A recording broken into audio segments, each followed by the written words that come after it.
was just a viewer, you could say, watching videos for hours on end of the adventures by those who journey through different roads in the form of games, different roads, different place. It didn't take long before I started craving those adventures for myself, and something caught my attention, calling me, begging me to once again witness the glory, the madness, the insanity of a war driven by potatoes. The legendary Technoblade's Great Potato Wars, a story that spanned across multiple records.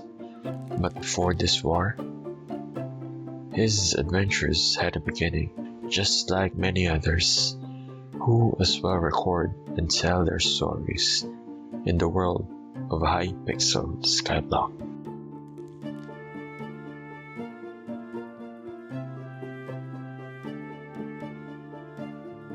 And here we are, the island in the sky, just like the legends have told, tiny, desolate, bare, and with a single tree, we start to carve the beginnings of our own journey. As we follow the steps taken, block by block, of those who had come before us, similarly, we're welcomed by an entity of infinite power, a demon, some say, a being that existed since the beginning and appears wherever he pleases. Following the demon's gaze lies a gift, a voluntary worker forever bound to your will if you so desire. But that can wait. The urge to explore beckons, and as we step into the portal, a new world unfolds before us. In this village, we set out to gather information about this foreign lands and what lays within.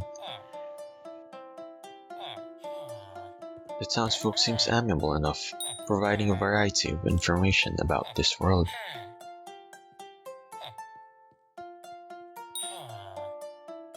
Some quite useful, if a bit too overwhelming, some could say.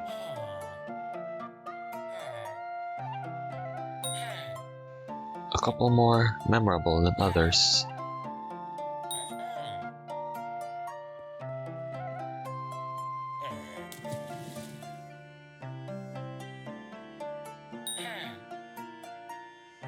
While a few generous enough to give aid in their journey, in form of recipes.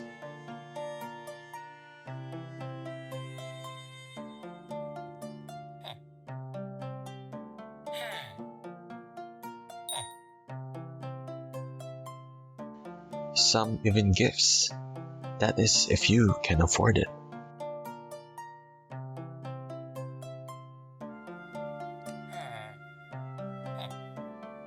And even some tools.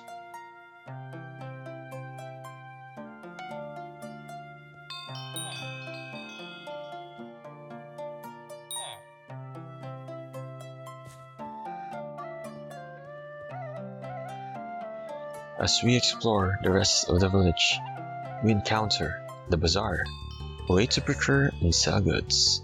That is, if you would have the necessary skills to do so. As our first challenge presenting itself in our adventure. It is time to set out and acquire the skills needed for the bazaar. First is farming. By hand we harvest the bounties of the land, gaining deeper understanding for every crop we pick. As time goes, our skill increases, unlocking the secrets that provide convenience, as well as additional tools in our ongoing journey.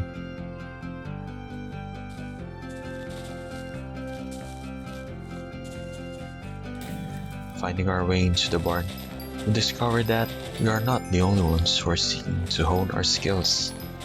As such, it is necessary to find other avenues and ways to train ourselves. Seek every opportunity, and bit by bit, we reach a portion of our goals.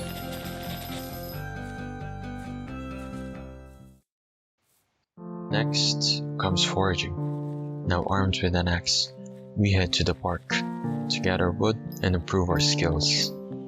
as we go tree by tree, and before we know it, after a brief respite, we proceed to the weaponsmith to gear ourselves with an undead sword, a necessary precaution for dangers that lie deep in the mines. With preparations complete, we now enter the coal mines to gather a bit of gold, then deeper onto the gold mines.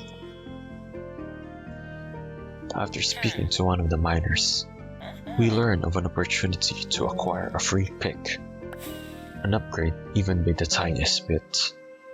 After mining for some iron and gold with our new pick, we go even deeper, down to the deep caverns. A new adventure awaits, and with it, unexpected dangers, but more so, opportunities.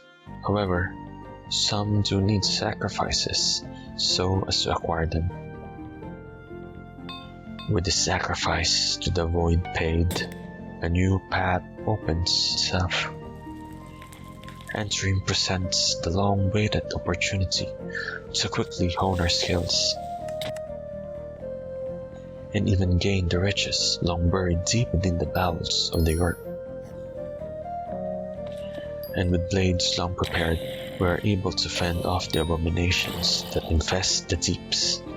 Even their relentless attacks provide an understanding to the art of combat itself.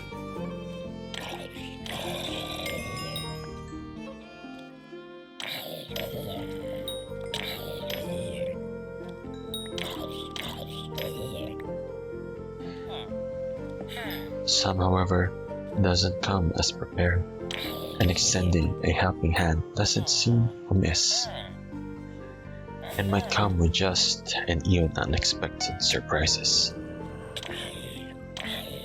Checking the pigments then, and seeing the pigment in action does raise the question: how exactly are they related to the Potato King himself? Their interest in combat and the color red is quite telling, however, as their grind near its end. Taking the time to see the slime mill might prove fruitful, yet fatally so. Giving up, however, was never an option, so with renewed resolve, we head back down to finally gain the skills we came for. Another step closer to being a full-fledged adventurer. Now with the qualifications to enter the bazaar, it opens its door to welcome us. For now, navigating its workings and operations might be confusing to say the least, but in time, its services shall prove worthwhile. After unloading our sellables for a bit of coin, the bazaar is slowly showing said worth. On another hand, some adventurers suggest that you can profit by taking in village goods and selling it back to the bazaar, as adventurers are willing to pay more if they can get items faster, getting more coins in the process. It is time to procure materials for our own use. A few obsidian for the enchanting table, a blaze rod to make a brewing stand, as well as enchanted redstone dust to prolong the effects of the potions we make, and enchanted glowstone dust as well to improve their potency. And with the last visit to the librarian, we are now ready to set up our stations.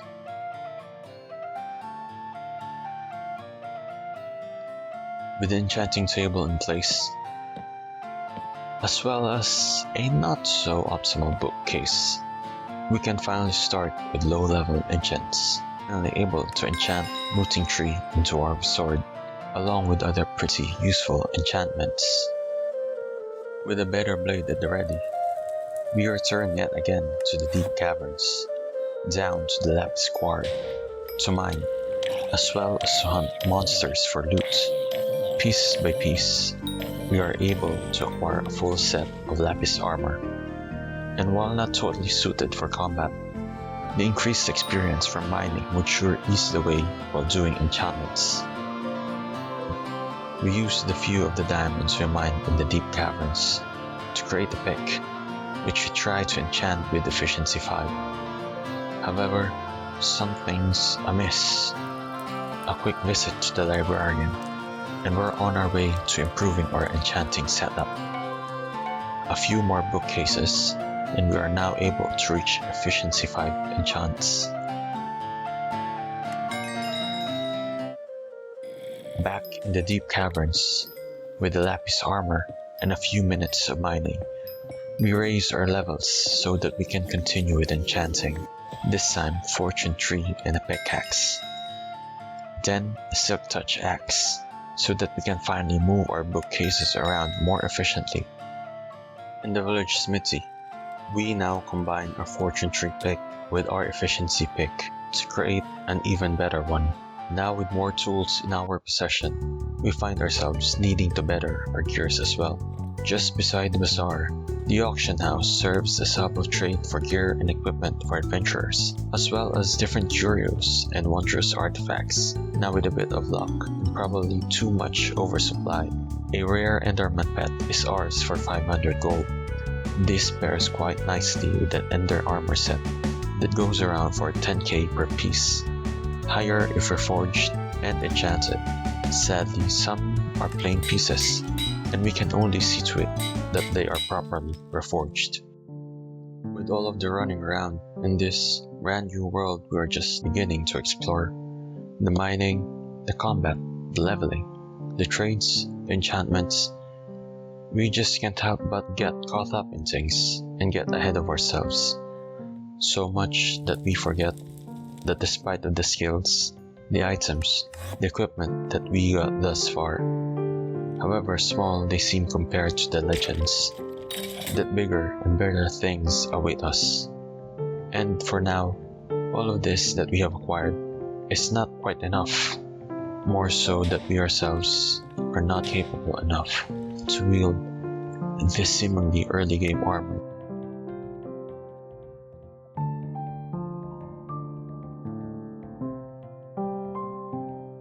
We still have a long journey ahead of us. As fledgling adventurers, watching the guides made by the legends and veterans alike does not equate to instant success. They are exactly what they are called, just guides. Our time is yet to come. This is not the end, but just the beginning of our Skyblock journey.